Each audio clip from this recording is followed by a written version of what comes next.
Welcome to today's episode of the Declutter Hub podcast, your channel for super easy, no-nonsense advice on how to declutter and organise your home. Please welcome your hosts, professional organisers Ingrid Jansen and Lesley Spellman.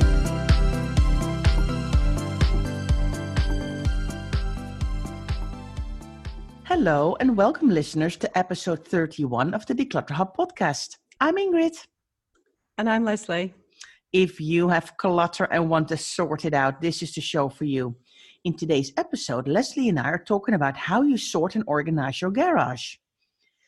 Garages were originally built to hold cars, but people have so much stuff these days that garages have become dumping grounds for items that don't fit in the home, and cars end up being outside because they don't fit in the garage anymore.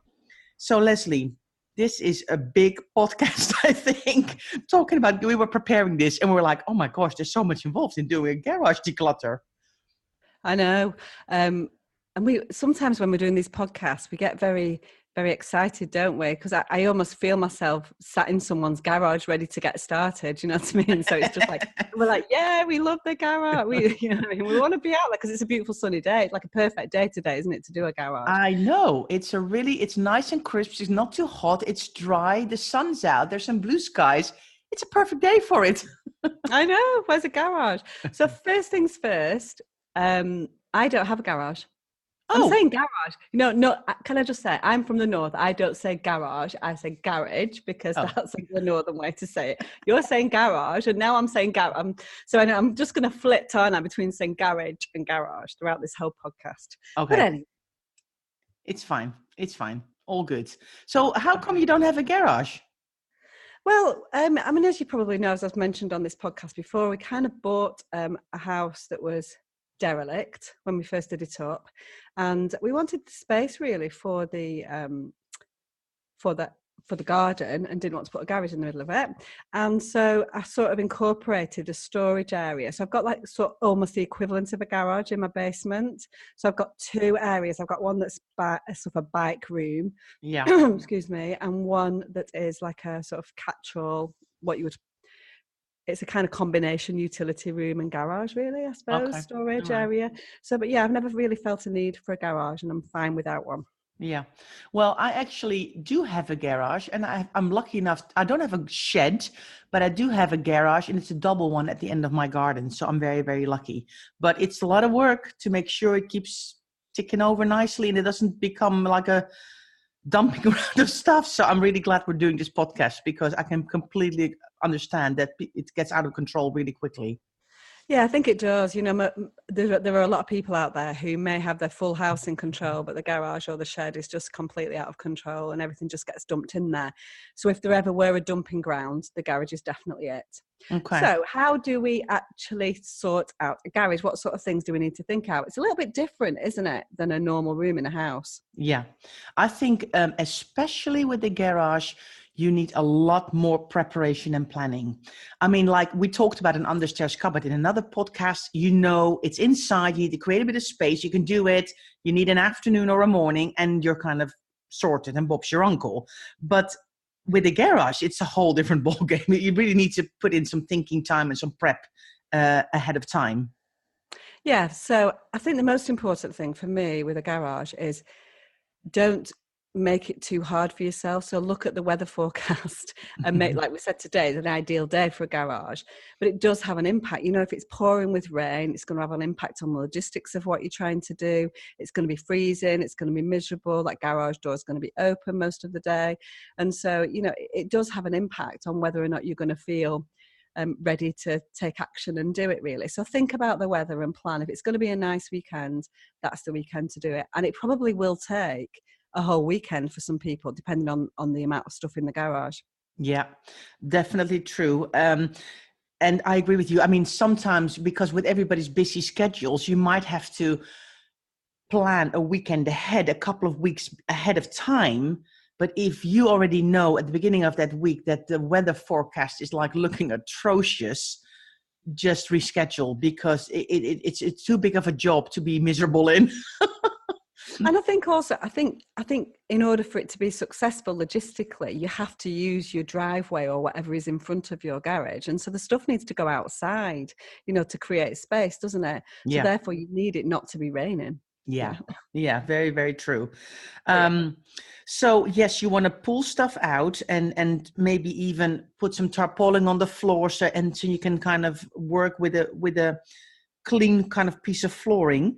But you also want to think about what kind of clothes you're going to wear yourself, because you're going to be outside a whole day or a whole weekend. So you want to make sure you're not wearing such a thick jumper, you're sweating after 5 minutes, but you don't want to either wear a t-shirt either, because even though it looks maybe dry and sunny, it can be quite, so think about what you're going to wear, that you maybe have a hoodie or a jacket that you can take off if you get a bit warm, but it's easy to put back on if it gets a bit nippy or the wind kind of comes up a little bit that day. Definitely. And good shoes as well, Yeah. good strong shoes really, Yeah. so that you can, so you don't, because you might well drop things while you're doing your garage declutter. Yeah, very much so. Yeah, so that preparation is really important, just to think about it before you embark on it. And I think it also probably needs to be, this is probably the big amount of preparation, is if there are two of you in the house, if you can enlist some help with that, it needs to be when both of you are around. And sometimes, if you've got a busy family weekend with kids stuff scheduled all weekend, it can be difficult to get a time when both of you are there, because oftentimes one person's taking care of the kids stuff and etc. So, that needs to be planned in as well. Yeah, true. And also my advice would be to start as early in the day as possible. So you don't want to wait until you've had a lie-in and had breakfast and then start, because then almost kind of half days, you've kind of lost half a day. So you want to make sure that you have breakfast early, and maybe at 9 or 9:30, you're out there ready to go. So you've got a whole day, because it's always much more work than you think it's going to be. Yeah, I might just have to have a little lie in there. Is that all right? Not on a Saturday. Come on, get out of bed. Oh, a little lie in. Just okay. Anyway, not too early. You can't start at midday, but maybe No. 10 o'clock is fine as well. Okay, all right. And also, but plan your breaks. If you like, it's a long day. It's going to be hard work. You're going to use up a lot of energy. Have some proper food. Don't make sure that you got your fridge with some food ready for lunch and for dinner, so you don't have to then again nip out to the shops. It's all time you're going to lose. So have that stuff ready. Have your coffee. Have your snacks. When you take a break, you can just eat, and you don't have to run out and get food and get organized for that. Yeah, perfect. And so Right. that's all wrapped up within the preparation, I think, as well. We've got to really think about the logistics of things as well. Yeah. So the most difficult thing really with a garage is how you're going to actually do it, because most people's garages are a little bit upside down. They're very full and you need to get stuff out before you can put it back in, if that makes sense. You've got to think about, where's it going to go? Can I use my driveway? Some people have got it depends on where your garage is really. Some people have got a back door, some people have got a front door, some people have got both. So think about that. But more importantly, think about where's all the stuff going to go as you declutter it, because the volumes of stuff that you take out from a garage and the decisions that you make can be quite substantial. So it might well be 2, 3, 4 carloads, or it may even need a skip if you look at that garage and know that most of it is going to go in the bin. Then a skip may be the answer. There's also things, I'm not mega familiar with them, because I tend to take things to charity, or my clients take things to the tip.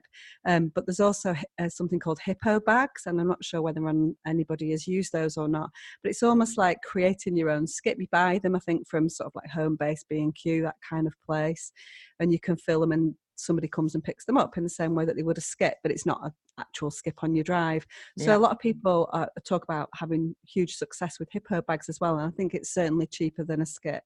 Yeah. So yeah, the logistics is really important, isn't it, to think about where's this stuff going to go. With any declutter, it's important to factor that into your planning, but with a garage even more so, because it's probably going to involve interim trips to the tip during the course of the day. So if you can get a third person involved to do the tip runs, brilliant, so it doesn't slow you down. Yeah, true. And also, if you know that your charity is only open on a Saturday until 2 o'clock, for example, you might want to schedule your charity run in the morning. And if you know that your tip is open till 4 o'clock or 5 o'clock, so look at the opening times of your charities and your tip. So you know till what time can I drive down, so you don't have a wasted trip. And if you don't have a car, or if you don't have a place to put a skip, which is very um, that can happen as well, then you might want to book a man with a van, because that's what I did once with a client. We couldn't get the skip, and so we booked a man with a van, and they just came and took everything. And we just took the stuff for the charity shop to the side, but everything else that had to go to the tip went with the man with the van. Yeah, so I think we can. These are the kind of things that we see all the time, isn't it, Ingrid? That there's sort of, it's not really a mistake, because as we said before, anybody who embarks on a declutter and tries to take action, it's brilliant. But there are things that you can do to facilitate that and to make it easier. And a lot of people get stuck straight in and then don't think about what's going to happen at the end. And so It's really important to, if we can, impress anything upon you during this, really, really think about the logistics of where is that stuff going to go. So when I'm doing a garage declutter, as soon as I talk to a client, it's like, right, how are we going to get rid of the stuff? Where's it going to go? Who's going to take it, and so on. Yeah. And I think last thing that you need when you, the last thing that you need when you're doing a garage is to not see the fruits of your labor. So you do this beautiful garage, and you prepare it, you organize it, you declutter it, and then you've got all your bin bags of stuff still stuck in there for the next 6 months until you get them to the tip. So it's just that finishing. Yeah. And I think I would like to do another note on that as well. A lot of garage stuff is heavy.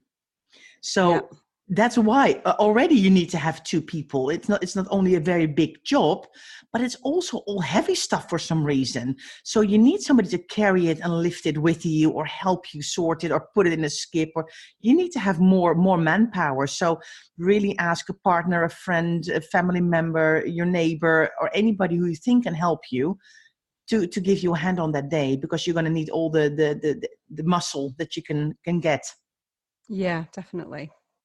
Right. Yes. Okay, cool. So then let's look at storage then. So we're now we're in the midst of the decluttering project. We got everything out. And then what?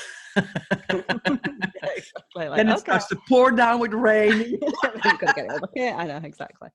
I think, one of the things that we talk about all the time when we're talking about decluttering and organizing products is not jumping straight in and trying to get storage. Mm-hmm. But I think you can have a cursory look around your garage and realize whether or not you've got appropriate storage for the kinds of things that you're going to need. So you don't need to run out and buy 75 plastic boxes, but you do need to look around and think, where are the gaps? Would some metal shelving really help me to organize and zone things appropriately? So if that's the case, maybe try and get those kind of things in advance. If you see huge gaps in terms of storage, try and get that storage in advance, because it will help you. But by the same token, we can still do and use temporary storage, cardboard boxes, and then make a very definitive decision about what storage we need at the end as well. So it's a bit of both. It depends on whether or not you've got spatial awareness. I mean, you and I, obviously, because of the jobs that we do, can look around the garage and we can assess that within a couple of minutes, and we can see where the gaps are. But other people might find that more difficult until they've actually decluttered their stuff. And so you can kind of do both, but sometimes it's really obvious. If there is no storage in the garage, you're going to struggle to zone it appropriately and to organize it effectively. You'll be able to declutter it, no problem, but you won't be able to organise it, and therefore we'll still have this problem of overbuying and not knowing where things are and buying things that we don't need and things like that. So potentially then look at storage in advance of the declutter and factor that in as well. Yeah. And I agree with you about the shelving. I did my garage as well. And I first had all these kind of random bits of shelving kind of all put together by the previous owners. And at one point I went, right, this is not working for me at all. And I got I measured it all out. We bought it in advance, so we had it all ready to go. So when we then cleared that wall of the garage and had everything out, it was a big day, everybody helping. We then built up all the shelving, and then we had places to work with and figure out where stuff was going. So we did buy some really proper shelving that can hold weight as well. You don't want to get flimsy shelving. You want to have shelving that can hold proper weight, because everything is heavy in a garage. I talked about that before.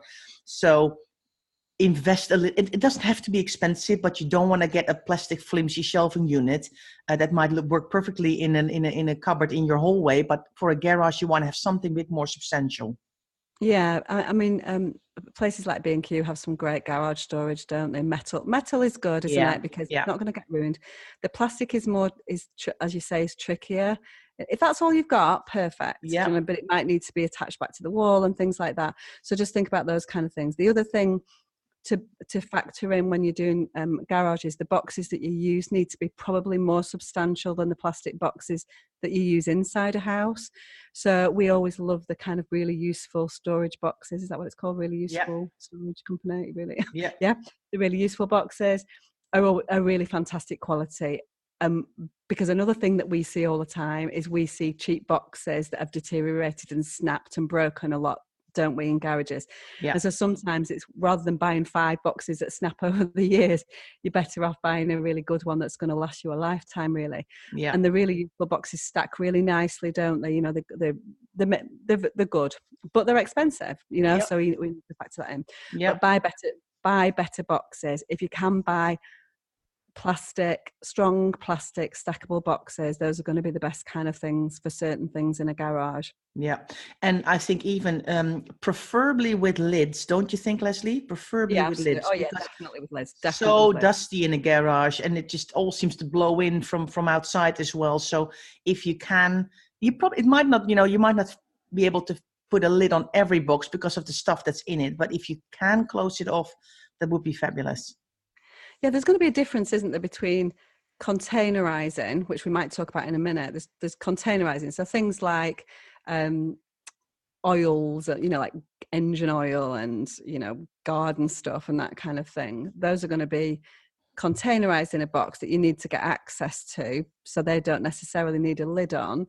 But other things that is more for storage that you might not use only once a year or something. Those are the kind of things that you do need lids. So probably use many more lids in a garage than I would in a house. So in a house, I'd probably prefer open boxes so that you can access things, because it is much more about containerizing there rather than storage. So yeah, just think about that. The other thing that I absolutely love in garages to use, because you find there is a mishmash of bikes everywhere, don't you, in garages? I've got 5 bikes in my garage. I'm Dutch. You know who you're talking to. I'm the bike woman. I know. So, and I think that you can easily solve that by getting these bike racks. And so we've got them downstairs. I mean, I said I've got like a little bike room almost because I've not got a garage or a shed. And so I've got mine is attached to the wall. I mean, I bought mine from Halfords, and you just push your front wheel into them. And so they just, all your bikes sit neatly and they don't fall over on top of each other, and they can be easily pulled out. So they're brilliant. It doesn't need to be attached into a wall. It can be attached into the floor, or they can be freestanding. But in terms of managing bikes and not letting them be this mishmash of tangled things and damaging the bikes, they're brilliant, absolutely brilliant. And I incorporate those a lot of times into garages. I think you get like a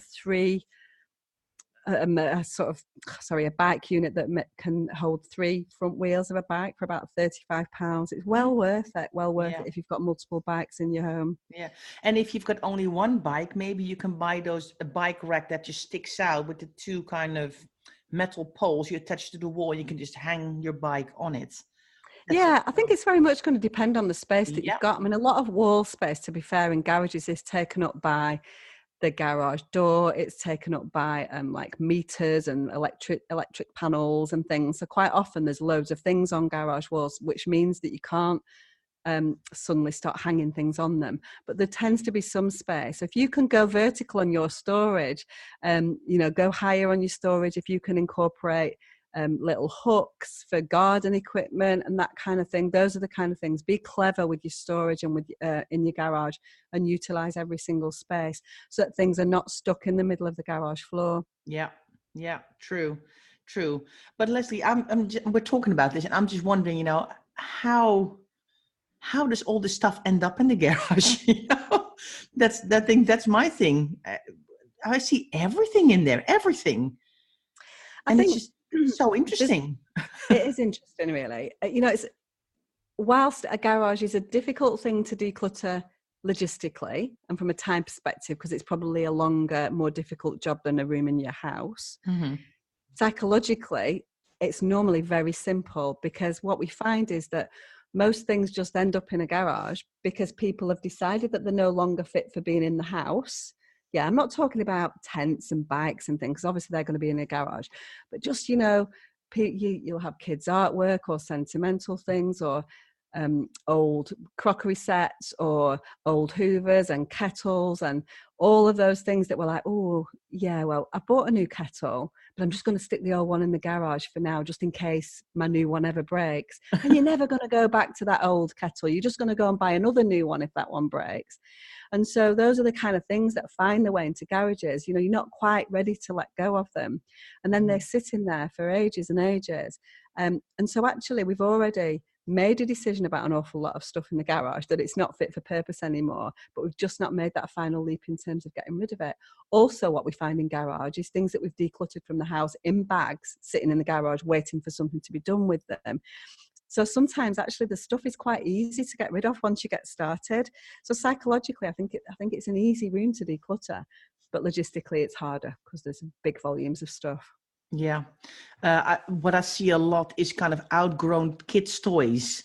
Because, especially when the kids are little, they're very bulky. They've got like these little cars they can drive around with, and those 3-wheeler little bikes, and lots of that kind of plastic equipment that's quite bulky. It ends up in the garage. The kids are now like 10, and you're like, oh, how old are your kids again?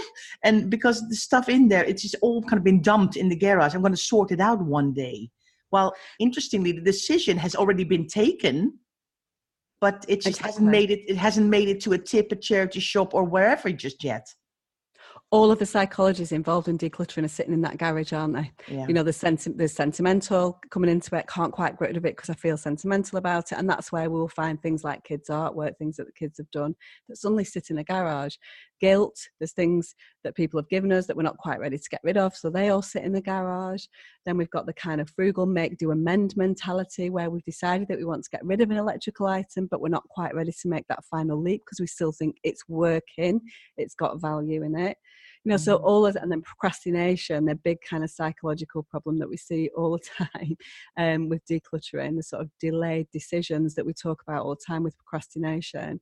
They're all sitting there. So if you want to see decluttering psychology, walk into a garage and have a look at it, and you'll see all of the different psychologies that you have are all sitting there waiting for you to face. Yeah.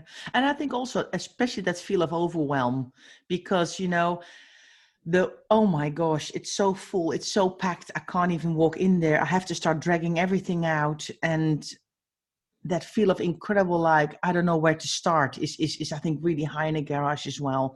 And that's why it's so important to enlist help of anybody you can get your hands on. And teenagers and kids, they can really help as well, just to give them a couple of small jobs. It's not like this only has to be a mom and dad job or a one-person job. The family needs to be involved in this.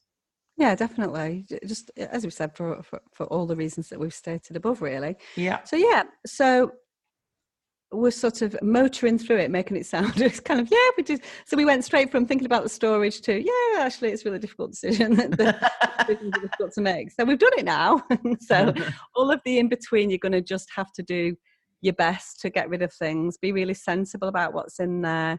Look at all the different psychologies. What can I get rid of? Do I use it? I can't even say our little phrase.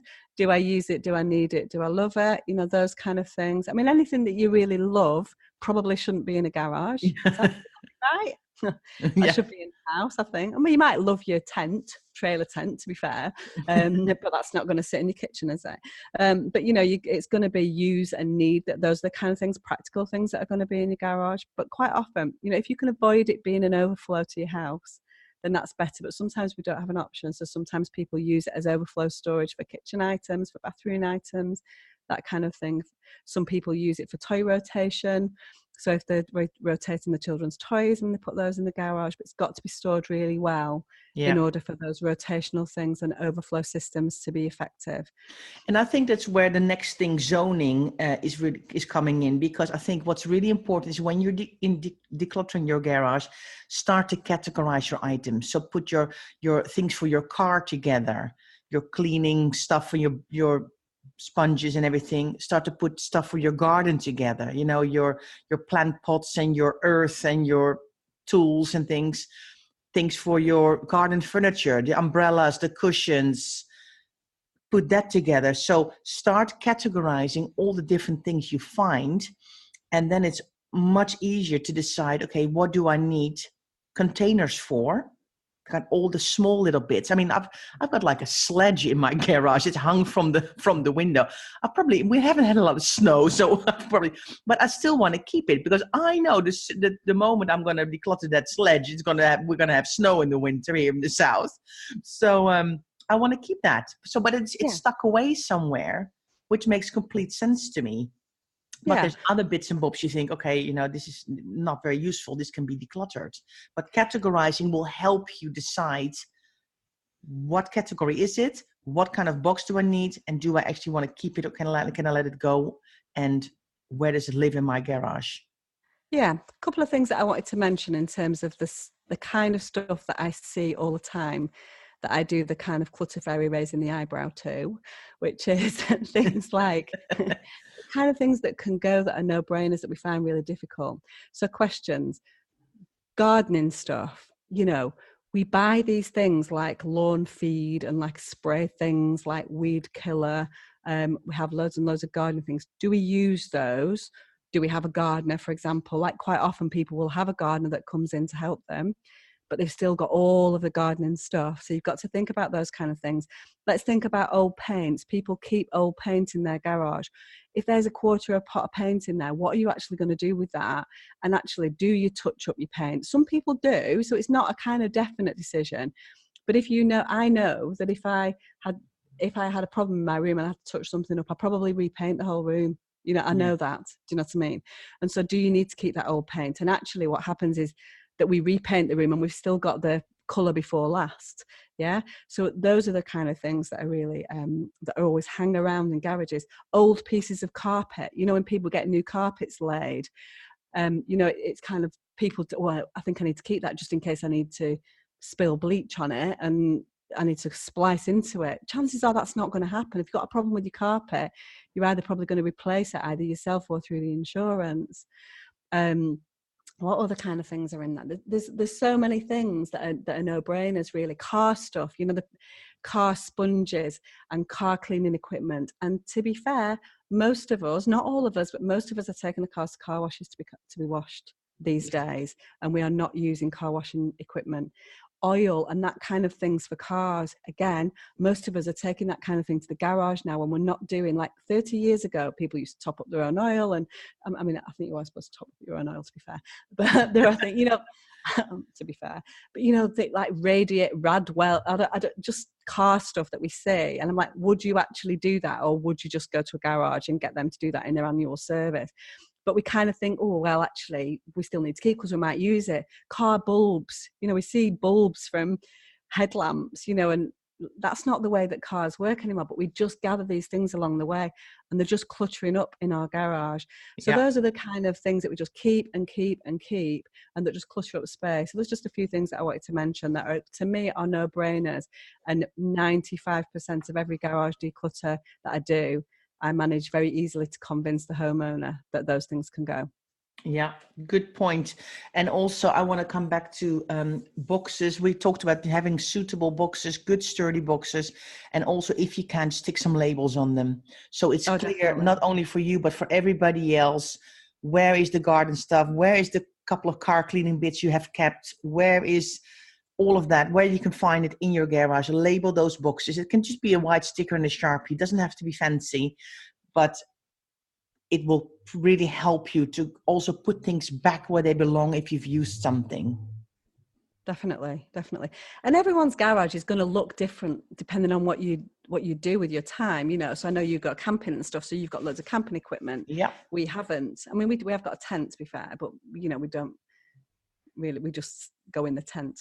A festival, we don't really do camping, which is a whole other ball game. So it depends on what you do. If you've got, if you've got cyclists in your family, you're going to have multiple bikes. If you've got young kids, you might have this. So, there's no hard or fast rules about what go in a garage at all. Yeah. So there's no point in us going round and saying, oh, these are all the things that you do, because, it's very different. Some people use it for overflow for the kitchen or the bathroom. Some people use it for toy rotation. All those things are absolutely brilliant. If it's zoned effectively, that's the key to it. Because as soon as you start chucking stuff in that garage and it starts to become a dumping ground, then you cannot find what you need, and that's when it loses its logic, its accessibility, and its purpose, really. Yeah. Okay. Brilliant. I think I really hope we've now inspired people to take on this garage declutter and organization this spring or summer somewhere, or maybe in the beginning of the autumn when it's still a nice day. And it's the perfect time, isn't it? It's a perfect time. Yeah, perfect time to do that garage declutter. Don't put it off. If there's anything that you do this sort of late spring, summer, get that garage sorted, because it gives you it's one of those things, even though no one's probably going to go in your garage, it's just a nice feeling to know that you've got that level of control, really. Or the one other thing that I wanted to mention, nosy neighbours are so funny, aren't they? When you're doing a garage declutter, all of a sudden you find everyone that you've never spoken to in your neighbourhood or whatever. Oh, what are you doing? They're looking at all your stuff, aren't they, and everything out there. It's just I find when you're doing a garage declutter with a client, I find the neighbour interaction hilarious most of the time, because they really are nosy. Oh, what's going on at number 47? But anyway, that's a complete aside and no value whatsoever to what I'm saying, but it does make me laugh anyway. I love it. Well, listeners, I hope you had a good laugh about that too, and about the crazy stuff we find in garages. And that's it for this episode, and we hope you've all enjoyed listening and are inspired to You're still laughing. I'm still laughing. So thanks for taking the time to listen today. And if you'd like to get more tips and advice, please follow us on social media. We are on Instagram, Twitter, and Facebook, and we've got a fantastic Facebook group where we have lots of interaction with our members. So do check us out, and we talk all things clutter there, and we'd love to see you there. If you don't want to miss the next weekly episode, please subscribe to the Declutter Hub podcast on iTunes, Spotify, and Stitcher, and it will pop into your notifications each Friday.